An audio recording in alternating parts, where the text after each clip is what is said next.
Happy birthday தலை. நீ ஸ்டார்டிங்ல இருந்தே நீ ஒரு அஜித் ஃபேனா அப்படின்ற மாதிரி கேட்டிங்கன்னா நான் இல்லை, நான் ஒரு முரட்டு ஒரு அனில் ஃபேனாக தான் இருந்தேன். கில்லி படம் மாதிரி இப்படி பண்ணி சிகரெட்லாம் ஒரு மாதிரி பார்த்துட்டு இருந்தேன் ஒரு காலத்தில். ஆரம்பம் ரிலீஸ் அந்த டைம் ஆக்சுவலாக வந்து இது மாதிரி அஜித் பேசிட்டு இருந்தாங்க, அஜித் தான் கெத்து அந்த மாதிரி சொல்லிட்டு இருந்தாங்க.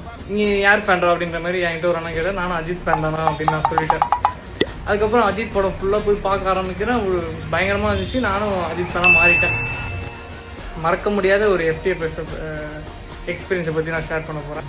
உங்களுக்கே தெரியும், ஊரே எதிர்பார்த்துட்டு இருந்தது தான் இந்த வலிமை அப்டேட். FTFS ஷோ அப்போல்லாம் 4 மணிக்கே அலோவ் பண்ணிட்டு இருந்தாங்க. நானும் என் ஃப்ரெண்டுக்கிட்ட சொல்லி டிக்கெட் வாங்கிட்டேன். நானும் கேட்லாம் லேசாக ஓப்பன் பண்ணிட்டு வந்துட்டேன். படத்துக்கு வந்துட்டு பார்க்குறோம், செலிப்ரேஷன்லாம் வேற மாதிரி இருக்கு. சரி பார்த்துட்டு ஃபோன் எடுத்து பார்த்தா 50 மிஸ்டு கால். வீட்டுக்கு போனால் எங்கள் அம்மா செம்ம அடி என்னை போட்டு. இந்த மாதிரி உங்களுக்கும் மறக்க முடியாத FTFS எக்ஸ்பீரியன்ஸ் இருந்ததுன்னா கண்டிப்பாக கீழே கமெண்ட் பண்ணுங்கள்.